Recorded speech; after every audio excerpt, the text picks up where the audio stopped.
কাইলৈৰ পৰা পৰ্যটকৰ বাবে বন্ধ হ'ব ওৰাং ৰাষ্ট্ৰীয় উদ্যান। দেখি বিদেশী সকলো পৰ্যটকৰ বাবে এই ঘোষণা বন বিভাগৰ। বাৰিষাৰ সময়ত প্ৰতি বছৰে বন্ধ ৰখা হয় উদ্যানখন। অহা অক্টোবৰ মাহৰ পৰা পুনৰ পৰ্যটকৰ বাবে মুকলি হ'ব এই ওৰাং ৰাষ্ট্ৰীয় উদ্যান। এইবেলি উদ্যানখন পৰিদৰ্শন কৰা পৰ্যটকৰ সংখ্যা 2300। ইয়াৰে ভিতৰত বিদেশী পৰ্যটক আছিল 42 জন। উল্লেখযোগ্য যে 125টাতকৈও অধিক এশিঙীয়া গড় আছে এই ৰাষ্ট্ৰীয় উদ্যানখনত। আমি পুনৰবাৰ জনাইছোঁ কাইলৈৰ পৰা বন্ধ হ'ব ওৰাং ৰাষ্ট্ৰীয় উদ্যান আৰু দেখি বিদেশী সকলো পৰ্যটকৰ বাবে এই ঘোষণা কৰিছে বন বিভাগে। আৰু বাৰিষাৰ সময়ত প্ৰতি বছৰে বন্ধ ৰখা হয় এই উদ্যানখন আৰু অহা অক্টোবৰ মাহৰ পৰা পুনৰ পৰ্যটকৰ বাবে মুকলি হ'ব ওৰাং ৰাষ্ট্ৰীয় উদ্যান।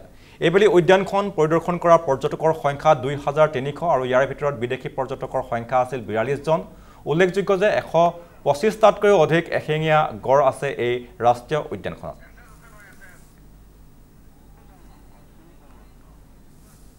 আৰু এই বিষয়ে আমাক সবিশেষ জনাব আমাৰ জ্যেষ্ঠ সাংবাদিক অশ্বিনী শৰ্মাই। হয়, এই মুহূৰ্তত মই উপস্থিত আছোঁ ওৰাং ৰাষ্ট্ৰীয় উদ্যানত আৰু মোৰ সৈতে উপস্থিত আছে উদ্যানখনৰ বিট অফিচাৰ প্ৰাণজিৎ ডেকাদেৱ। কেমেৰা পাৰ্চন ৰণমণিয়ে দেখুৱাই আছে সামগ্ৰিক পৰিৱেশ। ক'ব লাগিব যে আপোনালোকৰ পৰ্যটকৰ বাবে ৰাষ্ট্ৰীয় উদ্যানখন বন্ধ থাকিব বুলি শুনিব পাইছোঁ, কি ক'ব? হয়, আমাৰ ওৰাং ৰাষ্ট্ৰীয় উদ্যানত মেইনলি জীপ চাফাৰী আৰু হাতী চাফাৰী হয়। যিহেতু এতিয়া বাৰিষাৰ সময়, আমাৰ ৰাস্তা ঘাট আমাৰ বেয়া হৈ আছে, গতিকে প্ৰথম আমি যোৱা 1 মে'ৰ পৰা আমাৰ হাতী চাফাৰী আমি ক্ল'জ কৰি দিয়া হ'ল আৰু এই 15 মে'ৰ পৰা 15 মে'ৰ পৰা আমাৰ জীপ চাফাৰীও বন্ধ কৰাৰ অৰ্ডাৰ আমাৰ মাননীয় সন্মানীয় DF ছাৰে এইটো কৰি দিলে। আৰু লগতে তাৰ আগতো যদি আজি 12 তাৰিখ তাৰ আগতো যদি বেছি ৰাস্তা ঘাট বেয়া হয় তাৰ আগতো বন্ধ হোৱাৰ সম্ভাৱনা আছে। কেনেকুৱা এইবাৰ ৰেভিনিউৰ ক্ষেত্ৰত কেনেকুৱা আপোনালোকৰ? এইবাৰ আমাৰ আজিলৈকে আমাৰ ৰেভিনিউ কালেকশ্যন 3,66,000 ছামথিং আৰু এইবাৰ যথেষ্ট কম আমাৰ এই ৰেভিনিউ। পৰ্যটকৰ সংখ্যাও আমাৰ কম হৈছে 2,300 ছামথিং আৰু আমাৰ ফৰেনাৰ্ছ আছে আমাৰ 42 জন 42 নাম্বাৰ্ছ।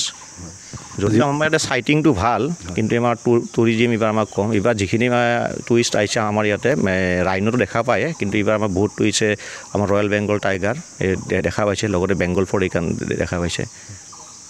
কেনেকুৱা গড়ৰ বৃদ্ধিটো কেনেকুৱা হৈছে? হয়, আমাৰ লাষ্ট চেঞ্চাছ মতে গড় আছে 125 আৰু এতিয়া নেক্সট ইয়াৰ হয়তো আৰু আমাৰ যদি চৰকাৰে অনুমতি দিয়ে নেক্সট চেঞ্চাছ হ'ব, কিন্তু এতিয়ালৈকে আমি ভাবোঁ আৰু 25 মান প্লাছ হ'ব চাগে। পুনৰ কেতিয়ালৈ খুলিব পৰ্যটকৰ বাবে? এইটো আপোনাৰ নেক্সট অক্টোবৰত এইটো হয়। আপোনালোকৰ সহায়ত আমি গোটেই ৰাইজক ভিতৰ প্ৰেমিক আমি জনোৱা হ'ব। নেক্সট অক্টোবৰ মাহত প্ৰথম উইকতে খোলা হ'ব।